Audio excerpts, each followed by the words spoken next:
So, Rick, thank you so much again for being a guest on this podcast. I think this is like your fourth time on, which is so exciting. Of all the feedback I get from guests, I think the episodes that we've done together have been the most exciting for people, the most meaningful. So, this is really cool that we just get to do this again. And I know when I reached out, I was hoping that we could just do a little bit of a deep dive in terms of not just your latest book, Embracing the Void, Rethinking the Origin of the Sacred, but really looking at how that connects to what you explore as, Zen Buddhism and more specifically the Kyoto school, and some of their ideas on religion and philosophy and nothingness. So as you think about that, where would you like to start? Maybe it's giving a sort of a summary of the major argument in your book and then how that connects to the Kyoto school. Okay, this is a book, as maybe the listeners already know in rough outline. Embracing the Void is an attempt to update a psychoanalytic theory of the religious Mm, in the wake of Freud's unrelenting and really acerbic criticism. Basically, Freud thinks that religion is a form of infantile consciousness, a kind of wishful thinking that really we need to graduate from. We need to grow out of it. And Jacques Lacan, the French psychoanalytic theorist that I've spent my career trying to understand, really is interesting because he constantly refers to religion, but he and therefore really obviously thinks it's somehow really important as a point of reference for thinking about the unconscious. But he never writes a kind of comprehensive theory of religion, and doesn't, in fact, even, at least as far as he says, he doesn't depart from what he claims is his own atheistic position. But I wanted to try and explore what would religion look like from a Lacanian point of view, kind of filling in the blank, as it were, of what he himself sort of deliberately refrains from. And the key is a Lacanian concept of the other, that is to say, our fellow human being, as harboring an unknown. mm, That is to say, Lacan is very deeply involved and excited by the idea that maybe the unconscious, as Freud discovers it, is intrinsically tied to my experience of other people. It's not just that I don't know something deep in myself. It's that I come to know that I don't know about myself by discovering I don't know the other who's sitting right across from me. And this is his opportunity to put this unknown in the other in relation to the prime emotional psychological problem that psychoanalysis confronts, which is anxiety. mm, Anxiety, says Lacan, is fundamental to my whole relation to the fellow human being. Of course, usually I domesticate the fellow others by making them seem rather banal and obvious. Oh, there's another person, we say hi, and so on and so forth. So we forget, as it were, we kind of practice a sort of obliviousness to this rather anxiety producing and really abyssal character of the other, that I really don't know who mm. they are and what they're really feeling and what they're thinking of me. He brings this back and really centers key theoretical points on this question of the unknown in the other.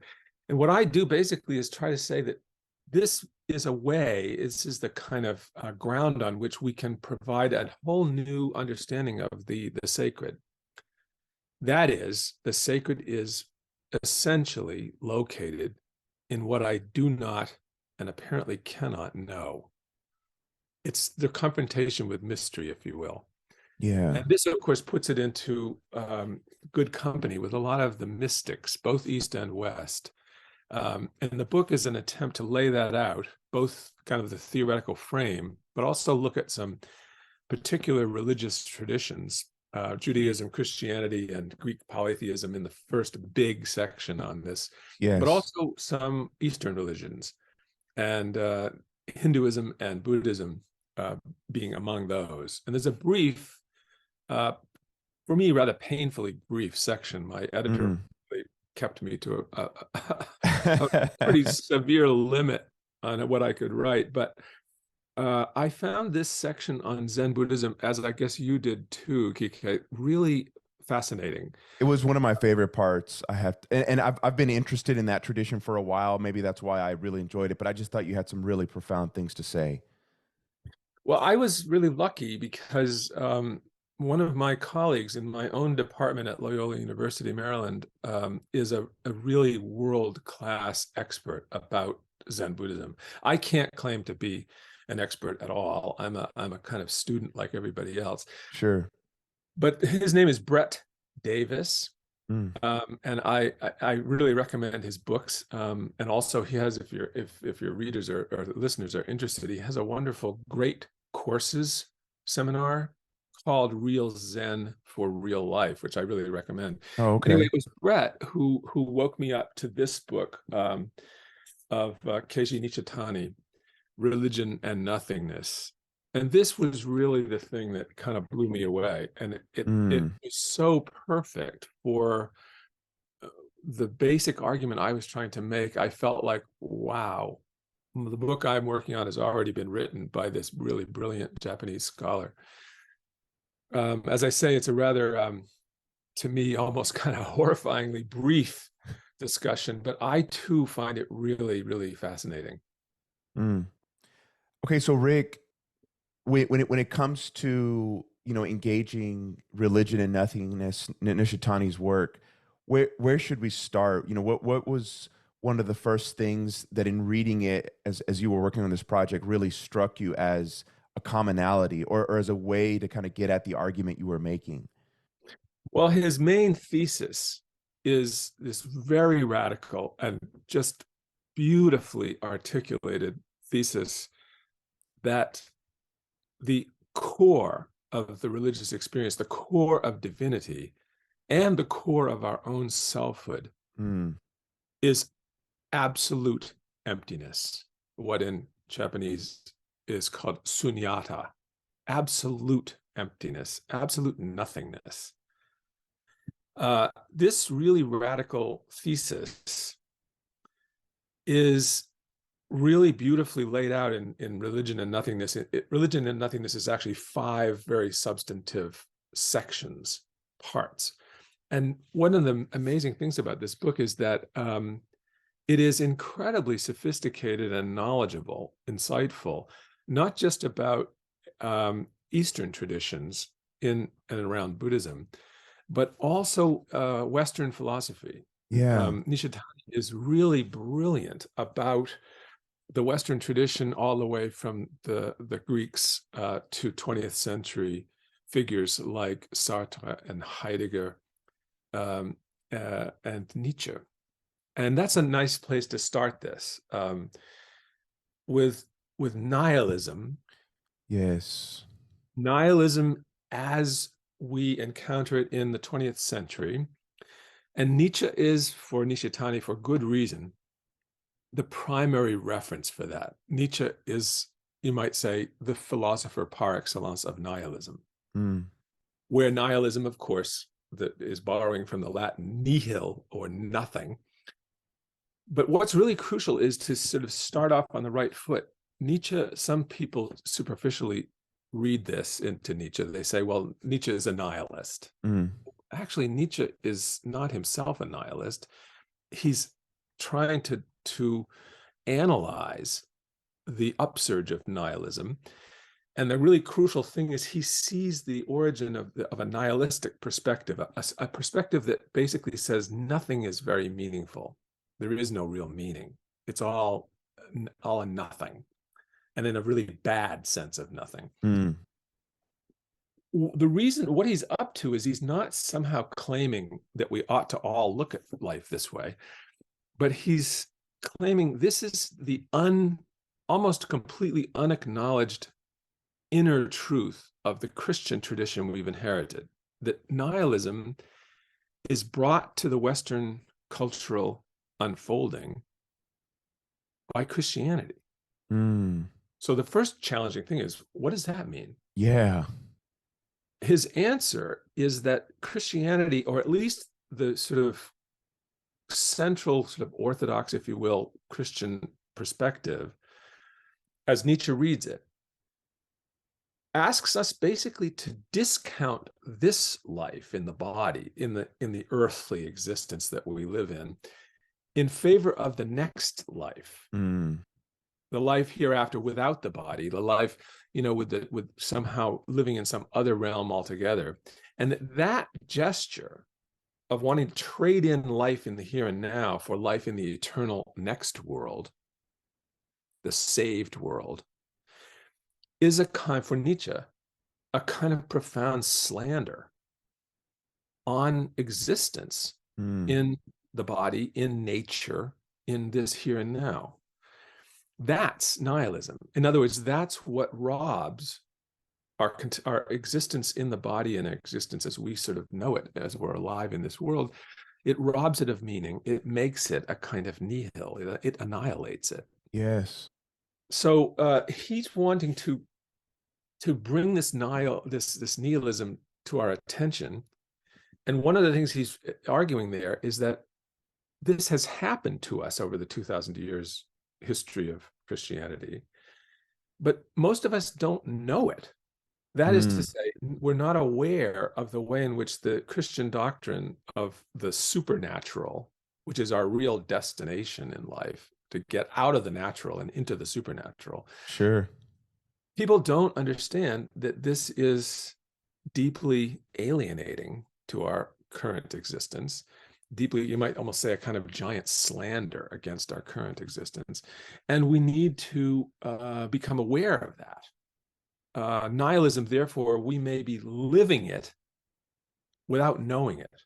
And here's one place where he, in Zarathustra, his great book, Thus Spoke Zarathustra, he has in the prologue, he refers to the so-called last man. Last man who is a lot like us, just seeking pleasure, seeking to avoid pain, seeking to just kind of get along with enough aspirin and enough, alcohol to make us numb to all the pains of life. Sure. And this, Nietzsche wants to say, this life without goals, this life without real meaning, is a kind of living nihilism, although the last man doesn't know it. And Nietzsche's effort, therefore, is to sort of make us aware we are these last men for whom a kind of dumb happiness is our goal. And we don't realize how truly bankrupt and how truly annihilating that existence is. Wow. So that's powerful. Nishitani, this is the wonderful thing now for Nishitani, who hears this Japanese scholar really writing about Nietzsche and his significance with enormous clarity and sort of zeroing in on the really big questions.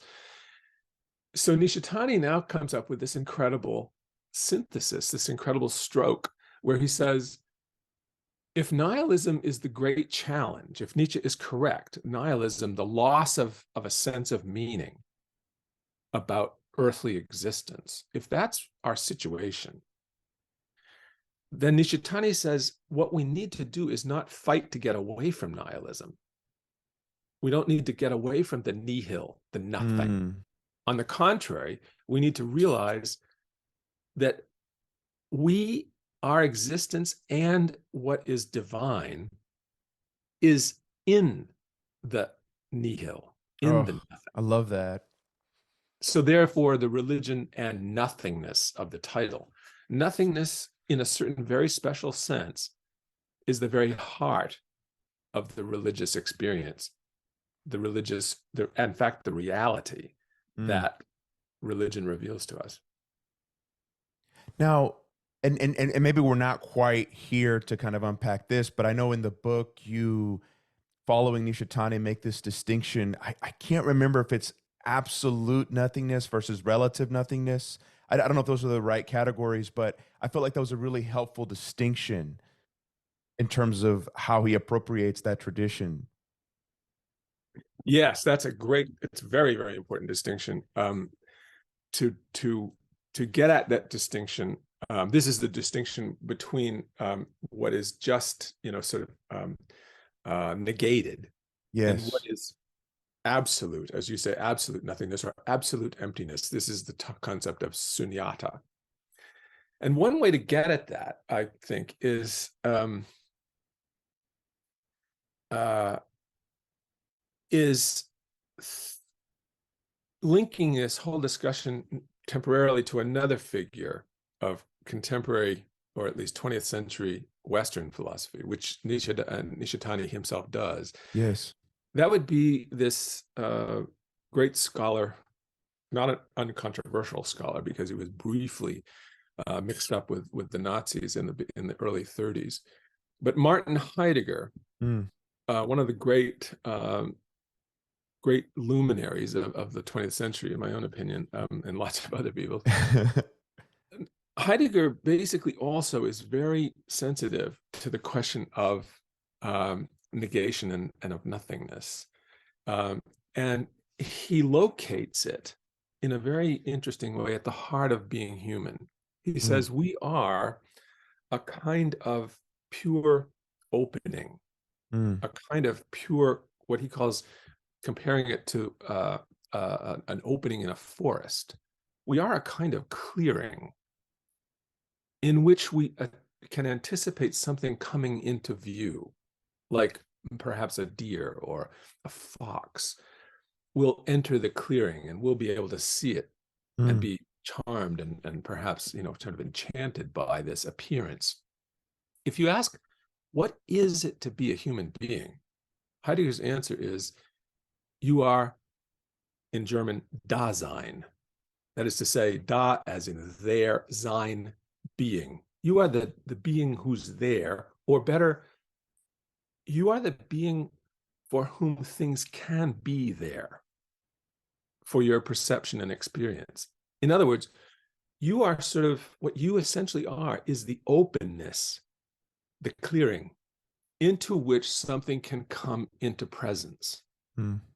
So in this sense, yeah, we are a kind of nothingness. We're a kind of open, empty stage on which something appears. And we call that appearance experience. Now,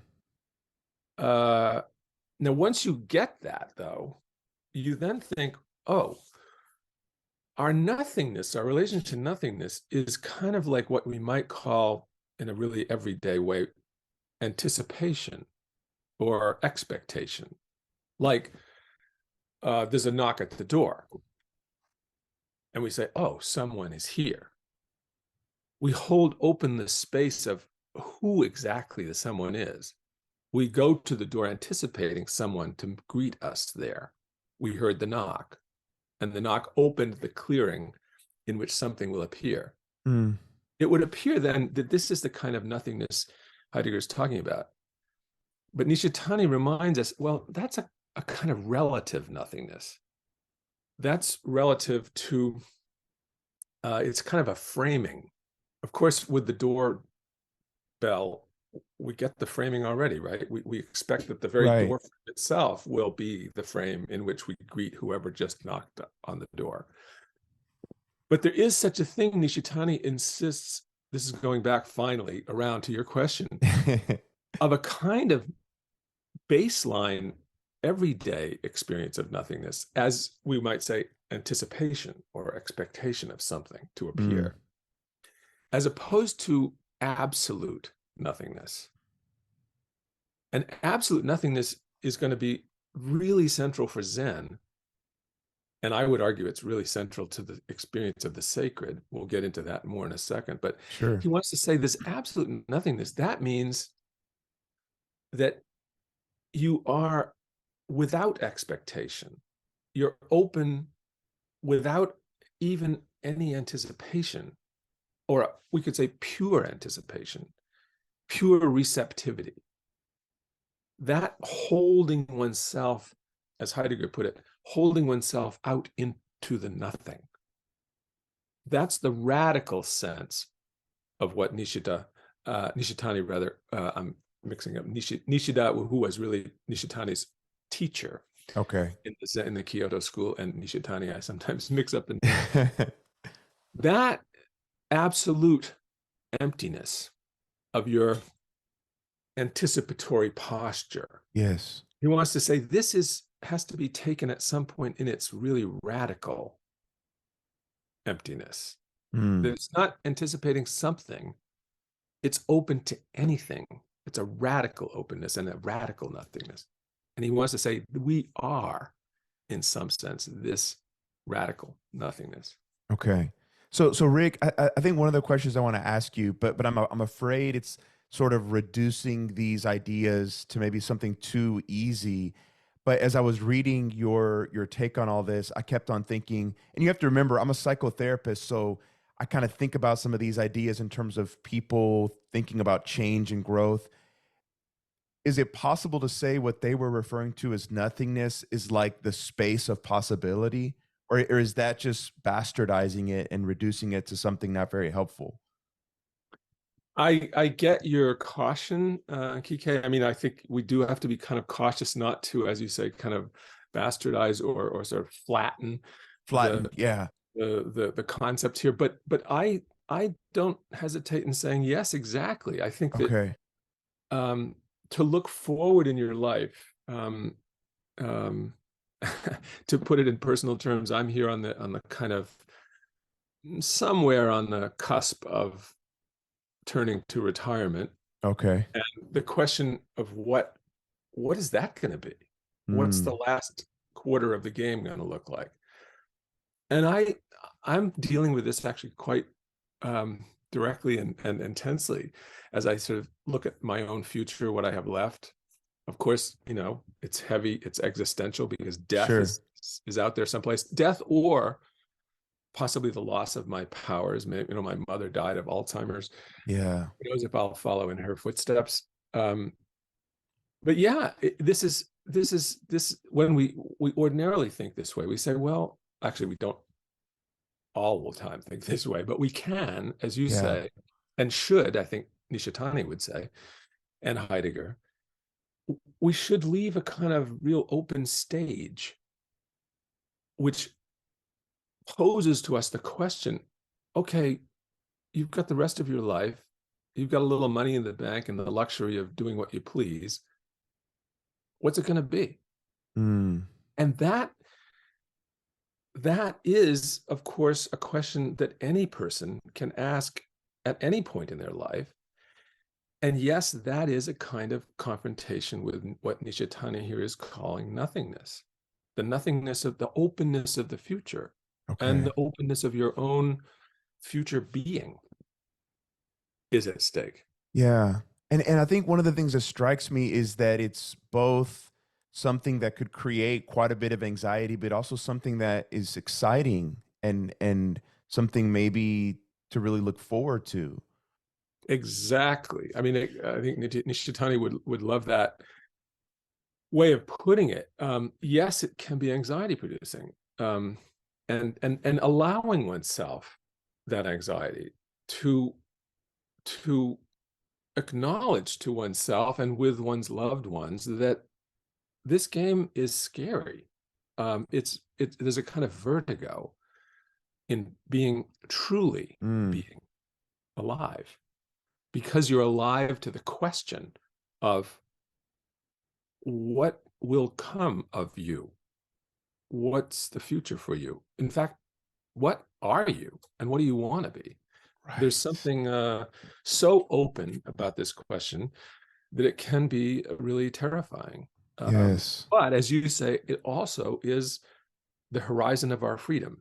Mm, So very much bound up with all of this discussion of nothingness and of absolute emptiness of sunyata is what in the West we have been obsessed with for so many centuries, the question of freedom. yes. Wow. Okay, so let me see if this is a connection point to that. When you said, you asked kind of rhetorically, what are you? What are we? Could we go there for a little bit? Because that was one of the things that was fascinating about Nishitani and your whole exploration was some of his thoughts around how emptiness relates to the self, our identity as humans, and what that is. I thought he had some really interesting takes on that. Yeah, Do you he think this does is a have good it. And point to kind of again, get into that? yeah, absolutely. And again, he shows his quite extraordinary, not only extraordinary philosophical breadth and Mm, vision, but also an incredibly nuanced appreciation, a kind of real insider's feel for the Western tradition. mm, Um, it's quite astonishing, actually. It's quite humbling, frankly, for me, who I'm very respectful of Asian thought, but can't claim to be anything but an amateur. Uh, and it's really humbling and incredibly impressive that Nishitani has this so nuanced grasp. But yes, what he wants to say uh, is that the self, the human, what we call the self, is more a pure opening than it is any particular what we might call a being. We're much more appropriately linked with a kind of zone of the nothing, of a mm, kind of void, than we are of some kind of object. We are not things. We're some kind of opening. We would say, yes, our possibilities, in which we might exercise a kind of freedom. But this being open itself is not a foregone conclusion. In other words, what's tricky here is you are, in fact, this nothing. But the trick is to allow it to announce itself, allow it to be experienced, allow oneself to be open to being open. mm. But the opening is this kind of, yes, anxiety producing, um, vertiginous, dizzying experience, at least potentially. Maybe it is almost unavoidably. Yeah. But when we philosophically try to understand it, Nishitani comes back and says, we got to be really radical and Mm. say, here we are a kind of upsurge of nothingness, of something that can't be defined. That's so good, Rick. What are the ways you find people? I don't know if this is the right word, but foreclose on that, or fail to live into that, or don't resist that, maybe that radical openness, that nothingness. Well, that's a great question, because that kind of puts us in the field of this of what Nishitani recognizes in Western existentialism, and what he says really isn't just Western. It's human. Mm, We uh, we struggle between the need to allay anxiety, for the sake of which we can feel like we really need to be defined. I need to know who I am. I need to know who my friends are. I need to know uh, my neighborhood, my world of experience, in a way that can be reliable, be stable. I can relax a little bit because I feel like I know my way about. Wittgenstein even says that's actually the very activity of philosophy, is raising the question about knowing my way about. We sure. need to know, we need to feel reassured. And Nishitani is basically saying, however, however almost unavoidable that need for allaying anxiety by feeling we know the territory, however much we inevitably participate in that, we need to also recognize that we are this pure openness, to the extent we can tolerate acknowledging it to ourselves. We are this openness, this open question. And person this is a wonderful part of, I think, of what he writes in this book. This openness is at the heart, this nothingness is at the very heart of the very concept of person. Mm. To be a person, and here we get the paradox you're talking about. We think, oh, to be a person, I have to be defined. I have to Right. be. I'm a happy person. I'm an optimist. I'm a Democrat. I'm a Republican. I'm an American. I'm a German. I'm a male. I'm a female. Um, um, which letter am I going to choose in LGBTQ and so on? Right. Right. I need to sort of define myself. I, Well, I was going to say, if you don't mind, one of yeah, the questions that so many of my clients, and I do see a lot of adolescents and young males that they're asking is kind of, who am I, or what's my true self? Like, I've got to find that core identity that's finally going to help me move forward.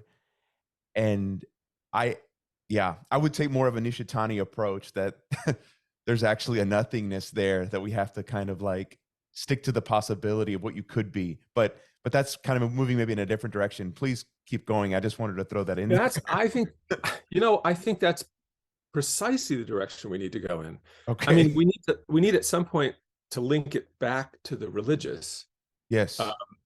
but I think just for the psychotherapeutic frame that you're now, or even just the personal Sure.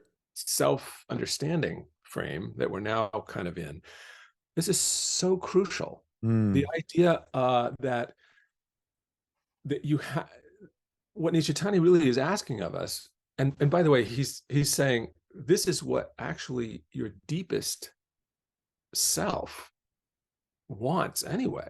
We don't want to be just Mm. that, like an object, like something that's defined by physical characteristics and so on, that we're just another object, maybe a more complicated one, maybe a Sure. more self-defeating one.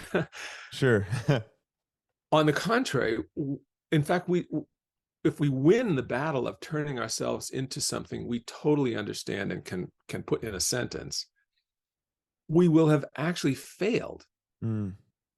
to truly be ourself, because the self is a kind of opening which we cannot fully close, cannot fully define. We need to be positioned as occupying this very space of pure openness, pure emptiness, pure possibility, you could say. Mm. Yeah. Could you speak to some of the distinctions you made in the book, building on Nishitani, where he gets into kind of persona and kind of what that means, and Yeah. and how he thought about some of that, because I thought that was fascinating. Yeah, I was. You're exactly right. And once again, he kind of teaches his Western reader about the very tradition of the West. The Latin term persona, or the term person, is actually derived, as Nishitani very beautifully points out, reminds us, from the Latin term persona, which meant mask. Persona was the mask that the classical actors in the theater in Greece and in Rome used to identify themselves on the stage as a particular character. So you have this kind of cartoonish mask, the persona, that would say to everyone else in the audience, who is speaking? Who is Mm. this? What is this person? And Nishitani basically says, yes, this is the real secret of understanding what a human self is. We all have a mask, and we call that our persona, our personality. But what's behind the mask? Mm. Who's wearing the mask? And there his answer is, we are indeterminate. We're more a nothing, a pure opening, a pure clearing, a Mm. pure possibility behind the mask. And the trick, and this is totally relevant, I think, to the work of psychotherapy, and by that I don't mean your job. Sure, sure. I mean the work that somebody who wants to understand themselves has Yes. to go through, and you as a therapist hopefully can help them. The real challenge is to realize, or even just pose the question and feel its importance and its impact. The question of, what's your mask? What's your persona? And what's behind it? Can you tolerate the undefined self, the open self, the self that is somehow suspended in a kind of nothing? Yeah. Wow. That's incredible, Rick. Wow, that's so good. One How of the did really cool Yeah, go things, ahead. by the way, just to add a point to this, Sure, one of the sure. really wonderful things about this is Nishitani is saying this nothingness that he's putting at the very core of the human spirit, human being. He loves Sartre, by the way. Sartre, who Mm, says, if you want to know what a human being is, as distinct, again, from a mere object or an animal, the human being is the being who is aware of its own non-being. That mm. is to say, it's aware of its own emptiness, its own lack of definition, its own openness. It's nothingness. Therefore, Sartre's great monumental book is called Being and Nothingness. Mm. And we are the nothingness. Yes, absolutely. So I love all this, but how does this then get linked up with the sacred? Yeah, that's the really big one. I think that's the really big one, but the really fascinating one too. Well, here, here again, I guess I'm coming back to this over and over again, but I must say it's the thing that I think is the most impressive about this book, Sure. Religion and Nothingness, is the way that he himself is open. Mm. To some extent, he's following his teacher Nishida. Um, Kitaro Nishida was his master in the Kyoto school, and Nishida also incredibly sophisticated reader of the Western tradition. Nishitani takes that and takes it another length further. And one of the ways he does it is he talks about Meister Eckhart, the Yes. great Christian mystic of the Middle Ages, the German mystic of the Middle Ages. And Eckhart, his conception of the divine is capable of being put in a single word, in the Greek word kenosis. Mm. And this has become a very famous part of theology in the last Yes. 800 years, is kenosis, as what the Greek means, what literally it means is self-emptying, emptying out. So when you pour out the wine out of the jug and the jug becomes empty, you have now acted kenotically. Mm. Your kenosis has taken place, emptying out. Now we have a jug that's a void. Wow. And Eckhart basically says, if you want to know what the divine is, what is God, you have to have this sort of courage to say no to the very, very dominant thread of theology in the West, which is that God is the absolute being. God is absolute fullness, absolutely real, maximum being, you could say. Mm. And Eckhart takes this mystical view. It's the absolute opposite. Wow. God, the Christian God, the God who is introduced by the wandering, rabbi who runs afoul of the authorities and gets crucified. Yeah. The real lesson, says Eckhart, God is precisely the voluntary self-emptying, the Mm. self-withdrawal, which allows other beings to come into being. In other words, God, here's a lovely way to put it. God allows the beings of the universe that he creates, he allows them to come into being by first creating a kind of open space, Mm. a kind of, he is the nothing that enables beings to come forth. Mm. You might say he opens the stage so that the players can come and live out a drama. Another way to put it, which is I love, it's not quite technically correct philosophically, but it's evocative, and I think it really captures it. If you imagine that God is the creator, Mm. who in the first 6 days, he creates the light and the dark and the waters and the animals and finally the people. Okay, that's interesting. What's even more mind-blowing, though, is that creator God who creates the celestial objects and the animals, he must have first created space, Mm.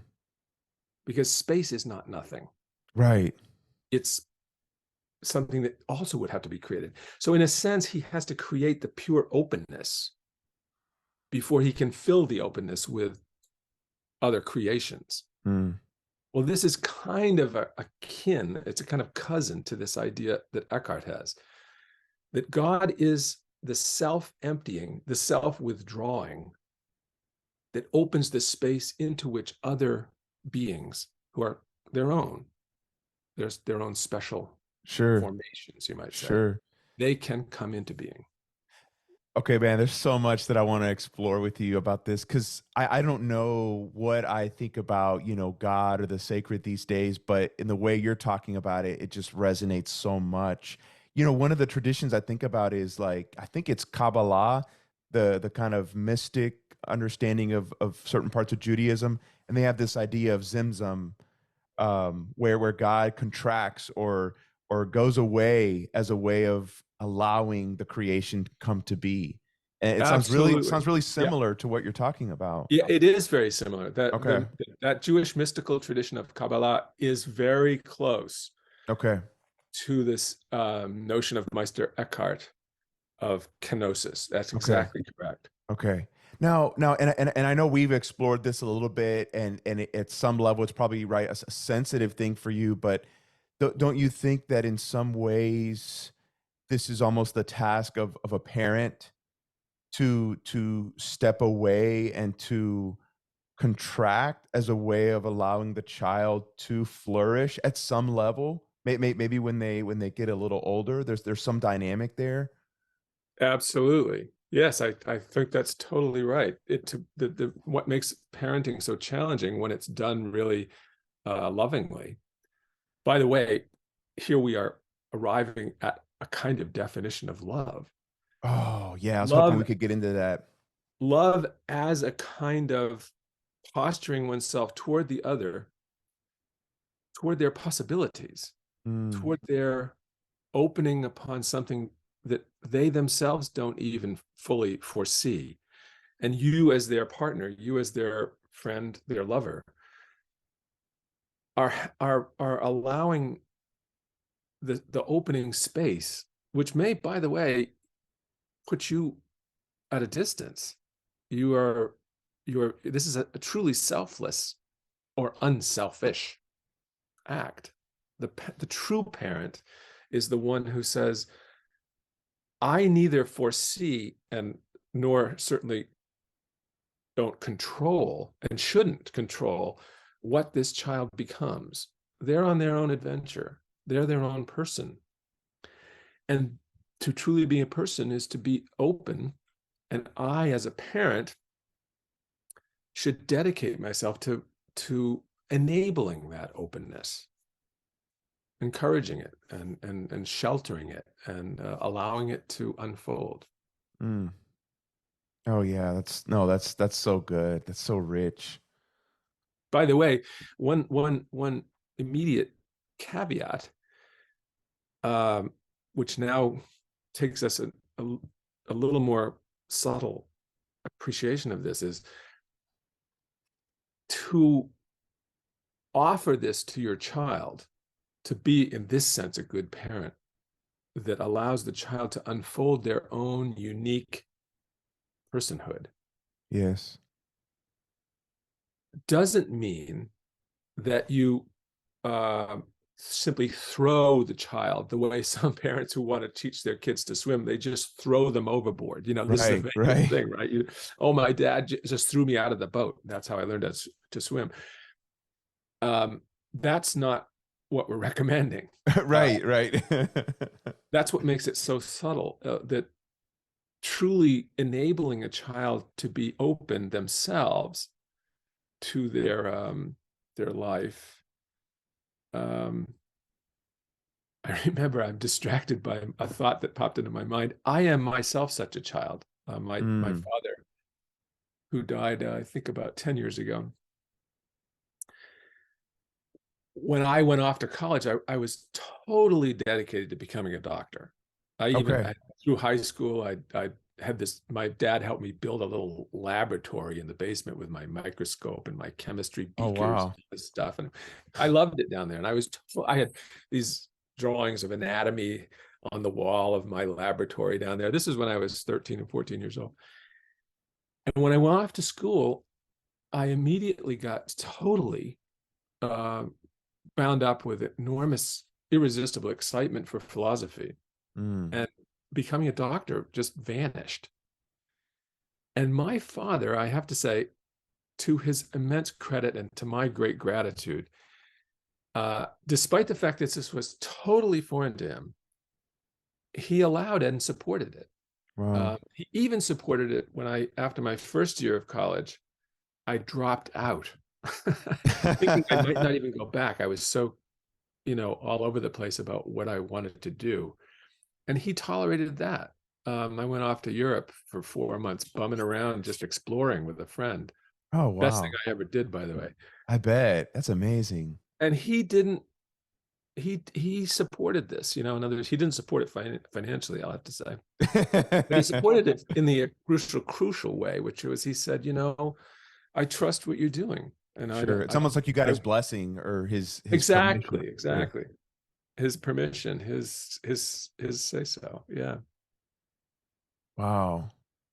And again, I guess I'm just struck as you're talking about just the parent-child relationship and just love in general among any person, that there's both that excitement and possibility, but there's also the possibility of great anxiety and things not working out so well.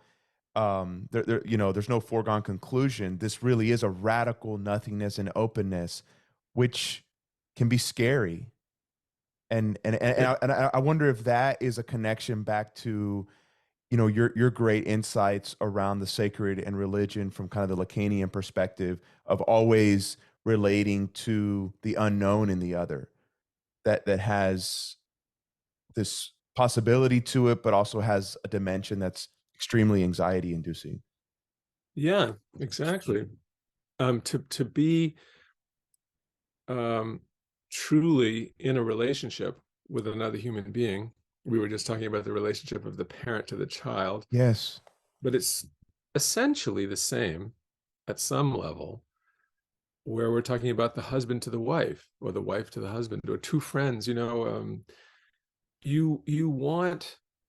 should want to enable the other, your loved one, to unfold their life the way that they need to do it, not the way necessarily that it's easiest for you, or predictable, and certainly not controllable by you, but something that Yes. they're on their own adventure. And to be truly a good friend, to truly love, is to allow for that indeterminacy, that openness in the other who you love to be there. And yeah, this means, among other things, it means acknowledging however much you do know about the loved one, and of course your love is partly based on what you know about them, there's also always going to be a really significant dimension of them that you don't know. You don't know what ultimately drives them to their passions, their adventures, their fears and vulnerabilities. Mm. And to be in love means to be open both to what you do not know in the other and also to what you do not know in yourself. Yes. So A Rick, real okay. labor, in a Oh sense, yes, kind no, of a a real real gift, labor for a sure. labor and a gift. I mean, it really is something. Labor and gift. I like that. So, okay, I kind of wanted to ask you this question. I have a friend who practices Zen Buddhism, and when he talks about, the Koan, he describes it as a generative irritant, right? Yeah, It's something that really kind of bugs the hell out of him in some ways, but when he sits with it and he processes it, sometimes over months at a time, he feels like it leads to some type of insight. It generates something beautiful in his life. Okay, Mhm. so here's my question to you, because I've been thinking about this as I've read your book several times and in our conversations. Do you think the way that you describe our relationship to the other could be a type of koan in our life, that humans are almost living koans that we have to kind of be in this sustained engagement with, and that it's Exactly. going to be extremely irritating, but it could be extremely generative as well. Absolutely. I mean, the koan, of course, is famously a brief saying Sure. with an absolutely stunning and absolutely arresting paradox at the heart of Yes. it. The famous one, the most one everyone knows, is the sound of one hand. One hand clapping. Um, the idea of the koan is to confront you with something unthinkable, something Mm, you literally cannot domesticate with a simple thought. It stuns your capacity to really understand. And yes, that means, translated into the terms we're talking about with Nishitani, that means being confronted with a kind of real void of mm, understanding, a kind of abyss, a kind of encounter with the nothing, mm, the pure open. So yes, the koans as a kind of little practice of Zen contemplate these impossible thoughts, dedicate yourself to continually bumping up against what in them is unthinkable.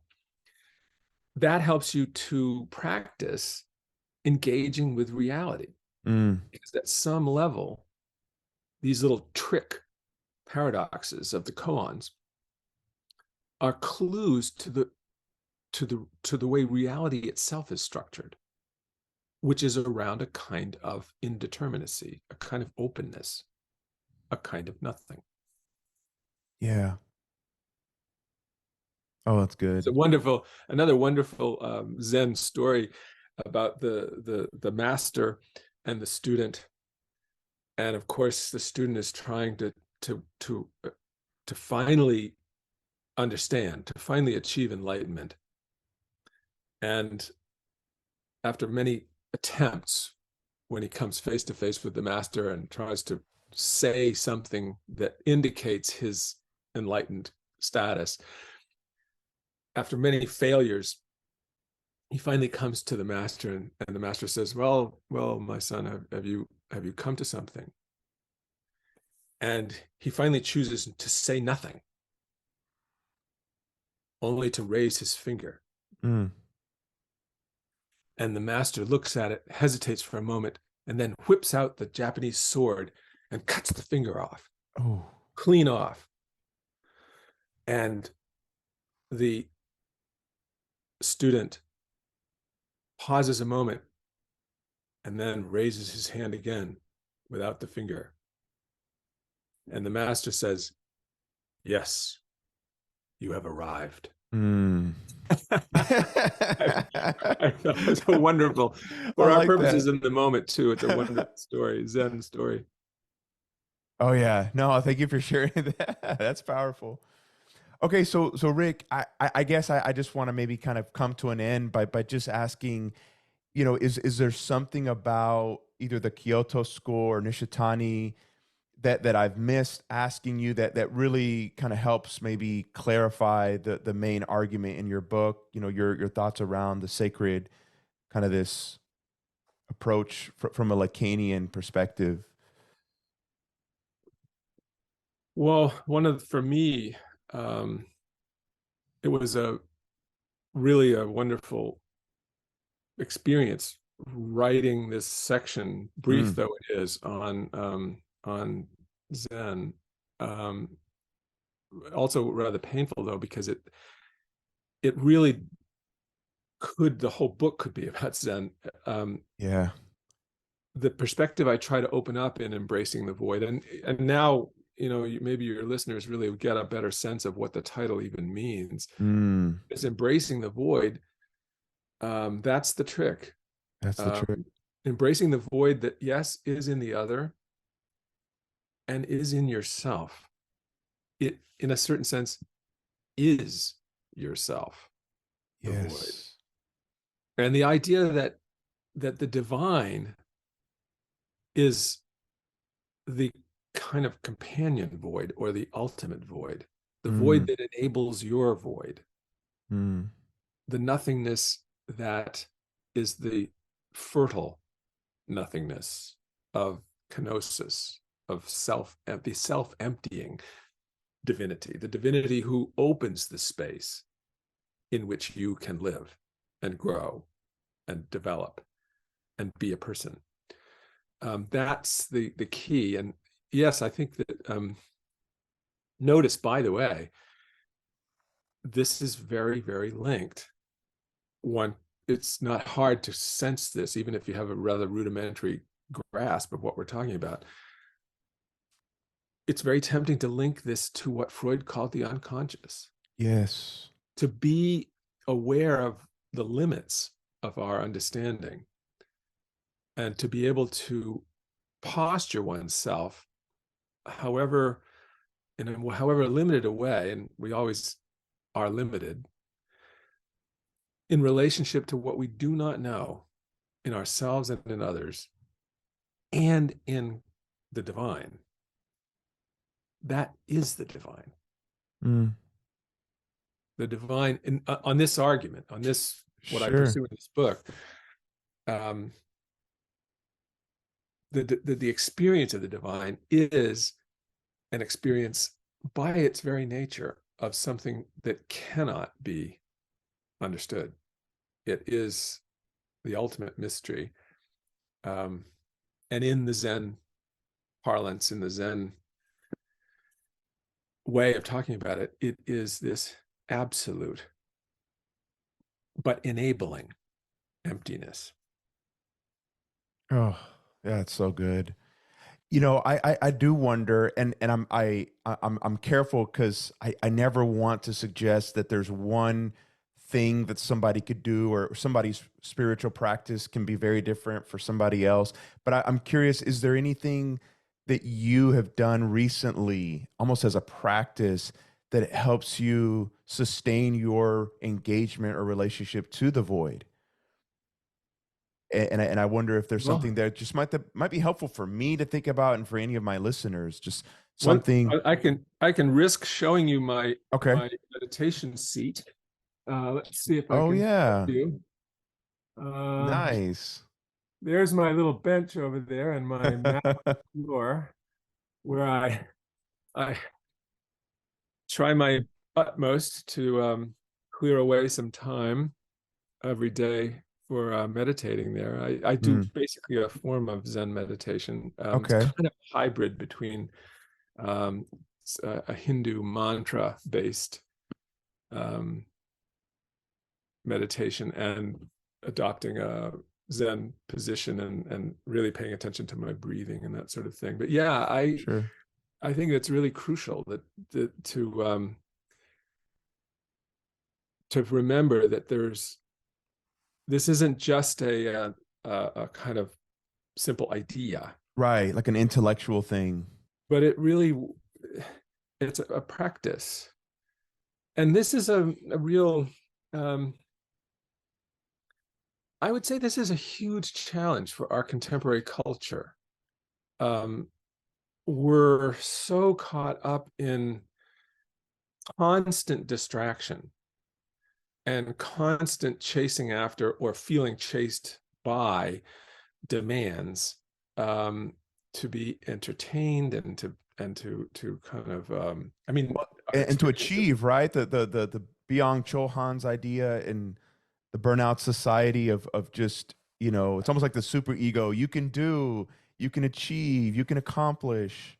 I was just thinking of Byung-Chul Han on this very point. He Mm. has a book I was recently reading, called The Disappearance of Ritual. But Oh, Han, wow. yes, Han is a magnificent spokesperson for this whole problematic. Han being a Korean scholar, living and working in Germany, who's written a lot of blessedly brief books, but very insightful books about this problem, our contemporary, cultural experience, or experience that is shaped by commercial, digitized, social media driven culture. We don't do well at practices, daily observances, spending time really in a very, dedicated way, focused way, but maybe uh, as my attempt at meditation is, focused not on something, but in a certain sense, precisely on nothing. The, the Zen, the Zen, the Zen meditational posture Mm. really is saying to you, what if the way forward, what if the way to a greater appreciation of everything is to deliberately immerse yourself for a certain period every day, gently but deeply immerse yourself in nothing. Mm. Take radical time out. Um, Close your eyes. Listen to you and feel your rhythm of breathing. Adopt a position that you feel so comfortable with that you can lose sense of where you Mm. are.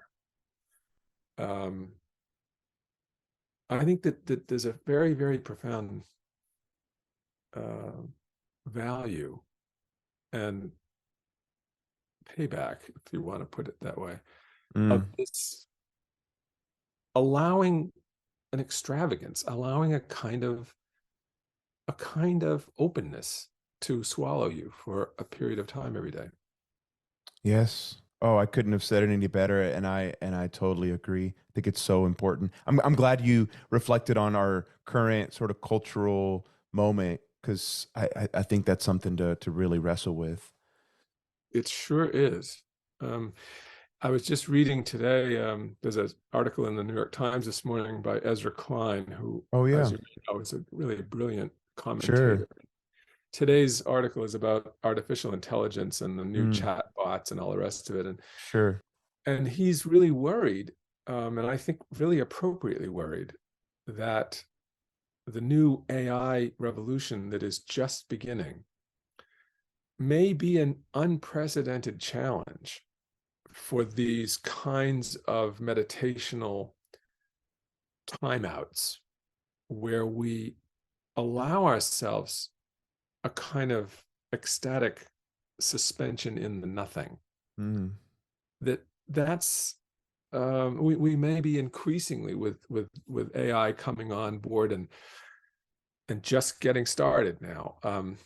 We may find that the sort of mill of of social media, I yes, mean, John, constantly turning the sure. wheel, of putting a new distraction in front of us every 10 seconds.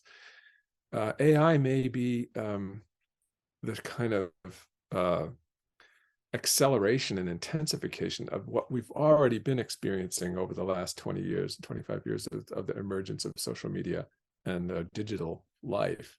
Um, where this all becomes much, much more challenging and much, Mm. much more crucial.